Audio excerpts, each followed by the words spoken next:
এই ঝুমকার ডিজাইনটা দেখো কত সুন্দর লাগছে পাথর দিয়ে, খুবই সুন্দর। দেখো 8 গ্রাম ওজন আছে ঝুমকাটার। ঝুমকাটা খুবই সুন্দর লাগছে দেখো দেখতে বন্ধুরা। নিউ ব্লগ চ্যানেল আমার। ঝুমকা ফুলটা ফিনিশিংয়ের পরে কত সুন্দর দেখাচ্ছে দেখো, বুঝতে পেরেছো বন্ধুরা? দেখো খুবই ভালো লাগবে। আমি নতুন নতুন ফুলের নেকলেসের ডিজাইন দিতে থাকবো, আপনারা দেখবেন।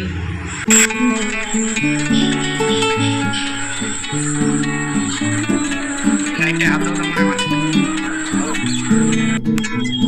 দেখুন বন্ধুরা, ডিজাইনটা কত সুন্দর।